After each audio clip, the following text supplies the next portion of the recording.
Yeah.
Coming up live at 7, we recap Election Day with Siena special on-campus events to promote Election Day.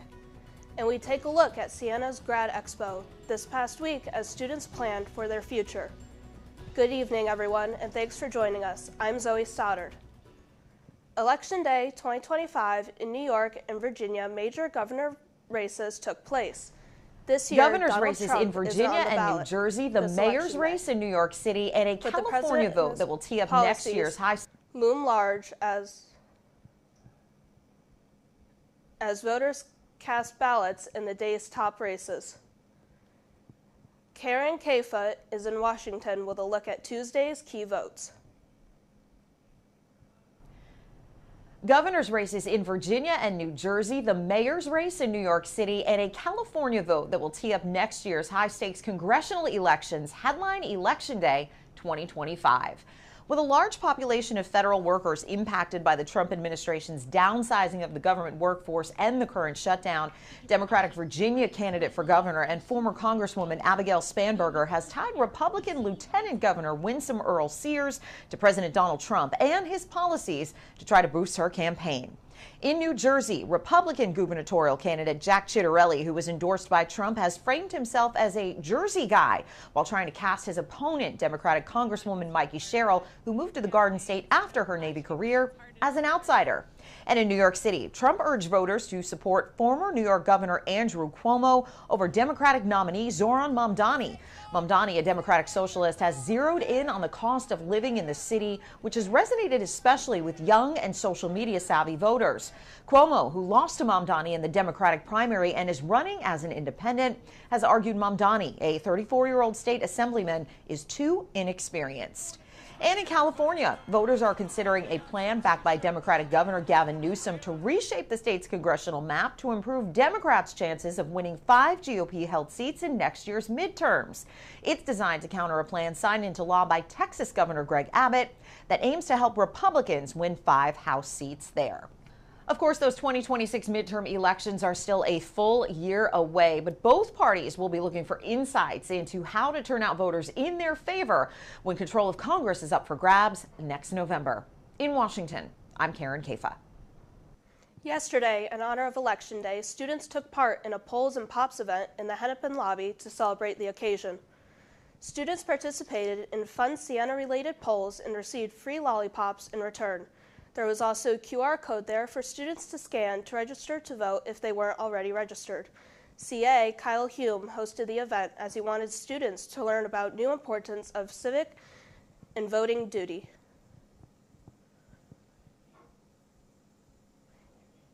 And I figured it'd be fun to do a little thing, you know, talk about the importance of civic action and whatnot. I have a QR code there for people to sign up to register to vote. But personally, I mean, as a political science major, you know, I think politics are important, and it's important to be really well informed about these things, you know, and take part, you know, exercise your say.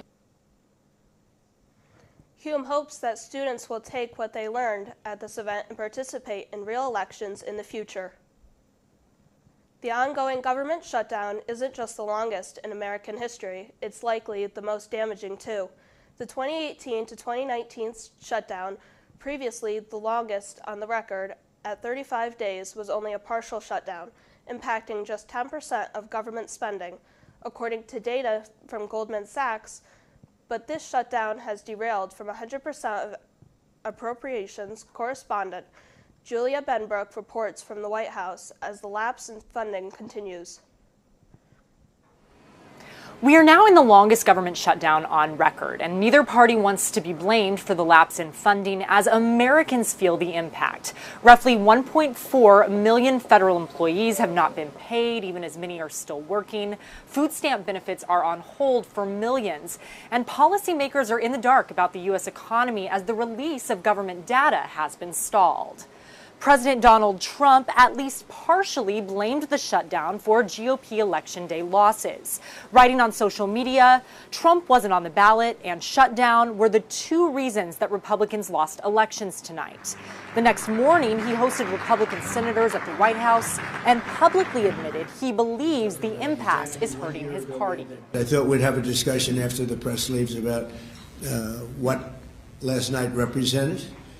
and what we should do about it, and also about the shutdown and how that relates to last night. I think if you read the pollsters, the shutdown was a big factor, negative for the Republicans. The main sticking points of the shutdown remain the same. Republicans are pushing for essentially an extension of current funding levels on a short-term basis, and Democrats want to extend enhanced Obamacare subsidies set to expire at the end of the year.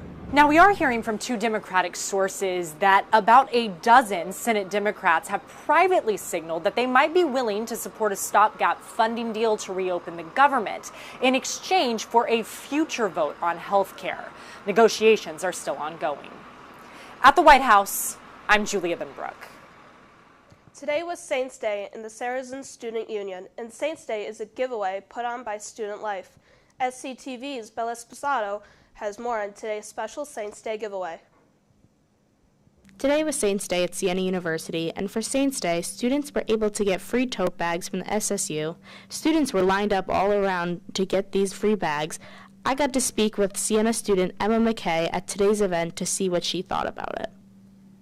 I hope to get a gift for my mom. She collects all of the little Trader Joe's bags, so when she texted me that she wanted one, I knew I had to come and get one for her. Emma and many other students attended this event for the free tote bags. It was a huge success, and it was a popular and busy event among the Siena community that was able to bring Siena students together. Reporting for SCTV, I'm Bella Esposado. Still to come, I will interview Anna Herr on the mentorship program and its mark on the Siena community for decades. Plus, stay tuned as the McDonnell Career and Internship Center hosts a graduate expo for Siena students to help prepare for academics after graduation. And Steve and Noah will recap the last week in sports.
Welcome back. This week, Siena's McDonnell Career and Internship Center hosted a grad expo for students of all years to come and prep for their future. SCTV's Donovan DuBois has more. Thinking about next steps as an undergrad but not sure where to go? Siena's MacDonald Career and Internship Center put together a graduate school expo to help students navigate potential secondary education paths. School Expo is an opportunity for Siena to provide students with the opportunity to sort of explore what are maybe some next steps in higher education. And we invite colleges and universities. There were many booths set up with many graduate school recruiters to answer any questions students may have about the recruitment process. Students can come to the fair and interact with admissions representatives to find out what the application process is and what the requirements are for applying and what the requirements are for admission. Many students don't even have to travel far and wide for the next academic journey, as Director of Graduate Recruitment mentions. I'm at UAlbany, just down the street, so obviously Siena is a place that we always recruit for graduate students because we always get a lot of really great grad students from here. Students here are really well prepared, and we have a combined degree program with Siena for our MPA program. All programs represented. Mrs. Napoleon comes from a school of public affairs and speaks on the type of student they're looking for. Students come to us interested in working in government and nonprofit organizations and politics and international relations. So for me, it's really about a student who first and foremost wants to change the world, wants to do good, wants to leave the world better than they found it. So we really focus on students who have a really strong motivation to do good in the world, but then also obviously have a strong academic background. But that doesn't always look the same for every program. Everyone's going to be a little bit different. For us, we have students that come from every single major. There's no required major for our master's programs for the most part, so they really come from... For SCTV, I'm Donovan Dubois. A sea turtle research and rehab center in South Florida has treated nearly 100 sea turtles so far this year. On Monday, one with a unique and catchy name drew a big crowd as it was released back to the ocean. Brooke Silverang was there. Swim Shady, one of the more uniquely named loggerheads, was released on a breezy morning on Juno Beach in front of hundreds. Oh man, it was great. We were actually right here, so we had the perfect spot where Swim Shady was released and got to watch him bring her down. It was awesome, especially being a part of like hundreds of people together. It felt very like, I don't know, part of a community. And speaking of community, it took an entire one to rescue this injured sea turtle from the ocean and bring it back to Loggerhead Marine Life Center to be treated. She came in because she was hit by a boat, and that left her with several fragments of shell on her very back end. And she was also very anemic, had some infection going on, had an eye problem. Swim Shady, the 268-pound female loggerhead, was found stranded by In-Water Research Group in Port St. Lucie back in August. She was also carrying eggs. Swim Shady took her time before returning back to the ocean Monday morning. So she has flipper tags and a passive transmitter. So if she is encountered by any other research organizations, or if we see her back here for nesting, we will know who she is. This will make it easier for the real Swim Shady to please stand up. On the way, I am sitting down with Anna Hurd to discuss the mentorship program. We'll be right back.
Welcome back. Tonight I am joined by Anna Herr to talk about the mentorship program.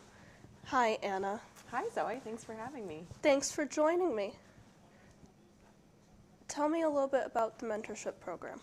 So the mentoring program here on campus is an organization where littles from the age of 6 to about 12 are bused to Siena's campus every other Saturday, and they're paired up with a Siena College or Siena University now student who basically follows them through all their years in the program. So we do everything from have lunch with them in Saga to doing activities with them and going off campus. So overall, it's a very enriching experience for both the little and the big.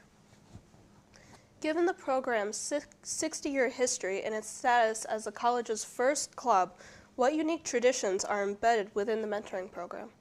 Well, the amazing thing about the mentoring program is that there's such a strong alumni network. So many bigs have gone through this program and it's positively impacted their lives, and they really do want to give back to the program once they have left Siena.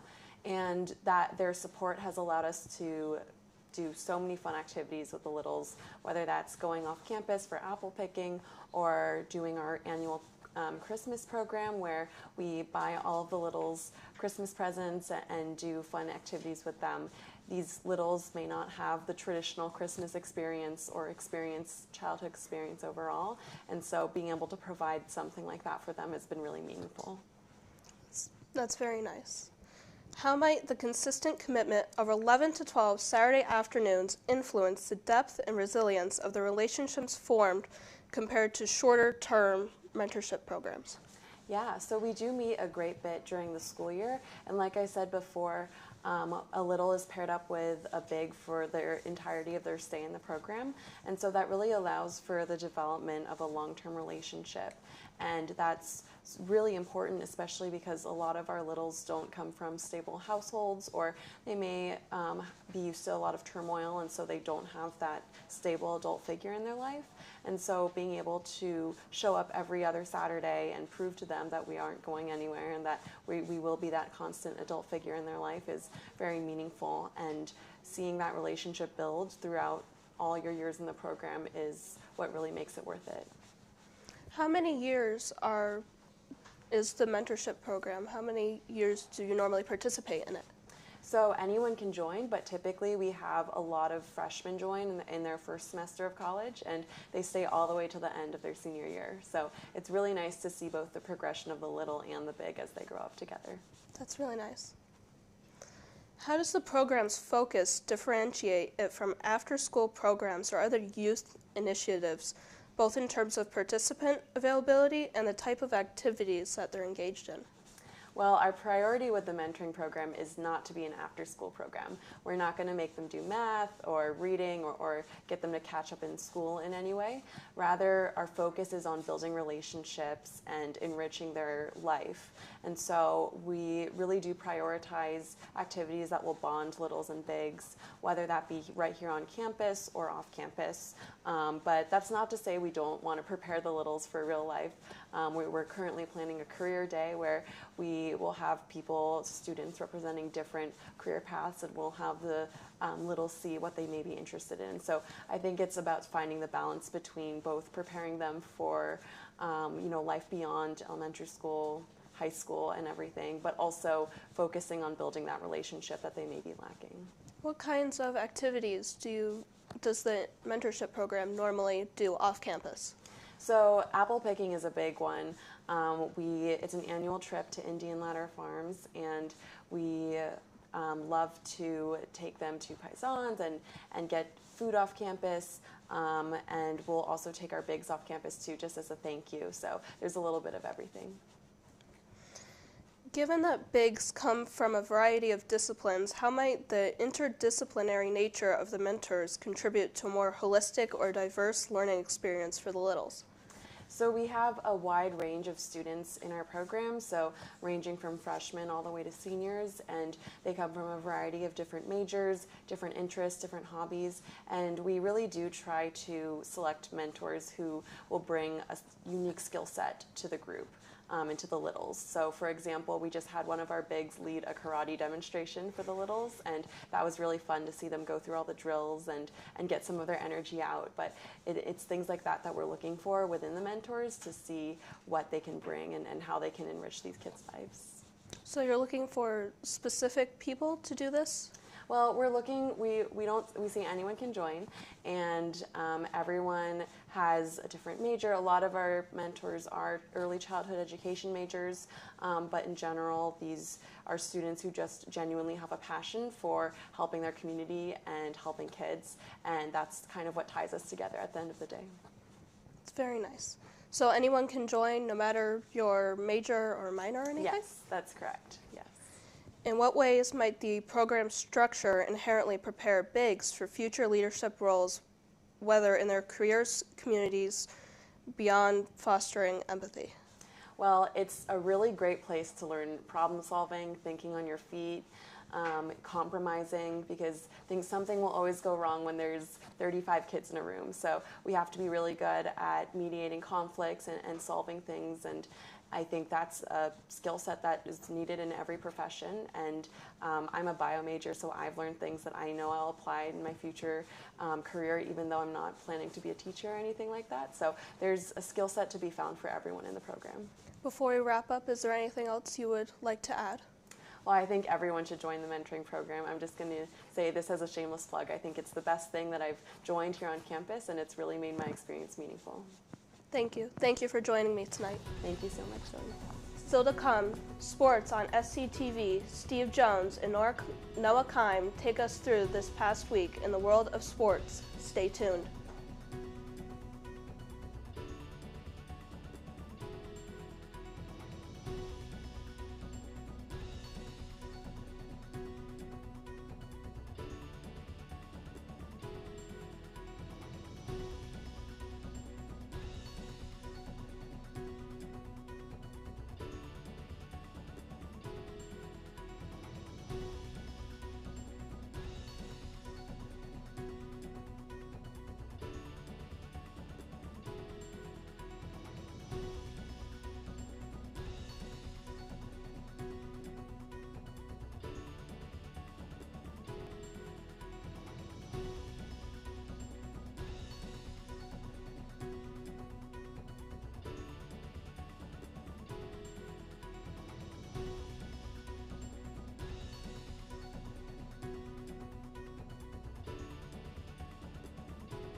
There we go.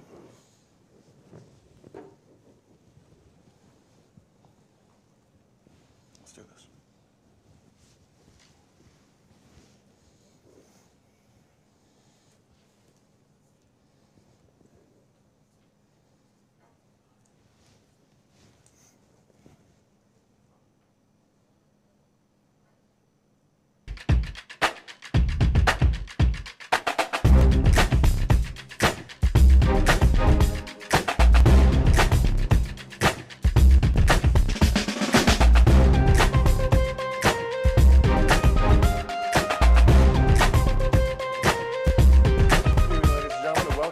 SCTV live at 7. Steve Jones alongside me, Noah Kime. Noah, we got quite the week to break down in sports, my friend. Yes, we do. And I mean, we've got so much to go over. Let's just jump right into it, starting with Game 7 of the World Series. It's cinema. Baseball game for the ages. This World Series could not be finished in just regulation. It had to go into extras. From Not a series, 10, no, but 11. And from a series like this, what else would you expect? So let's get right into that first game. We start out the game. The Blue Jays are looking good. They get a nice early lead going. The bats are flowing. Everyone's getting a little groove in those bats. And it was just from the jump. It was Blue Jays. Oh, absolutely. You really think if you're a Dodgers fan, Ohtani, of all the momentum, George Springer doing his best, Kirk Gibson. Instead of game 1, it's game 7. Ohtani, bases loaded. He gets out of the jam there, but that would be his last big exuberant moment as Bo Bichette would take him deep and send the Rogers Center ablaze. That would put the Jays up 3-0 for now, Noah. Yeah, how about Bichette? I mean, coming back off of injury right into the World Series and instantly making an impact scene. And what a catch by the center fielder right there. But unfortunately for the Blue Jays, that would score the first LA Dodgers run with that RBI sac fly. Varsho with the play that could have saved the season. And I say could have saved the season. We'll see later in the highlights. Then, top of the 6th, looking for some padding. Here we go. The Dodgers, now trying to get another run on the board, and it's another sac fly. This will make it 3-2 Toronto. Still climbing uphill. Now the Blue Jays, there's the padding.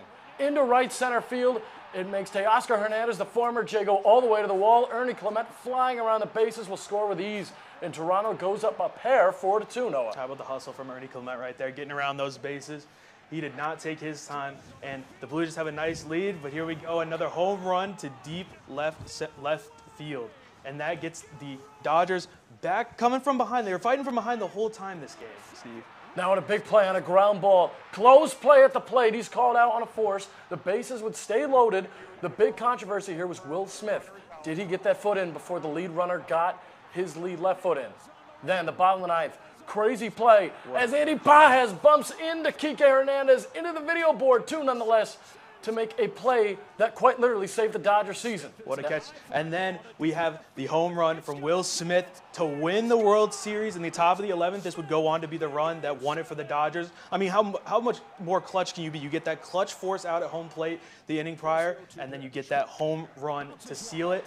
And then right here at the very end, Mookie Betts turns the double play to Freddie Freeman.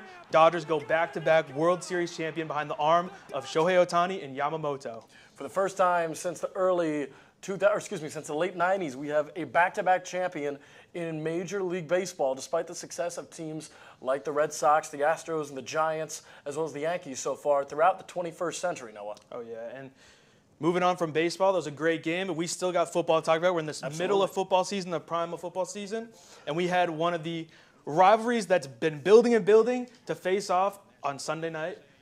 The Bills and the Chiefs, and this game was an absolute shootout, and I mean, Allen had that Chiefs defense number from the very jump of this game. Allen looked fantastic here. 2nd and goal. Trying to utilize the tush push. The Chiefs think they get a stop. The officials' conversion would be a touchdown for Buffalo. Now 21-10 Mahomes looking for a little Mahomes magic. He finds his receiver in the back of the end zone for a touchdown. That would get the Chiefs, it would be 1st and goal at the 1. Yeah, they would settle for a field goal, but still, how clutch by Mahomes to get them in that position. You're trailing, you're down 11 going into half, and you get a field goal on the board from Harrison Butker right there. Makes the deficit a little less painful going into half. Hollywood Brown Pryor making that outstanding play. Now here's another outstanding catch while taking contact.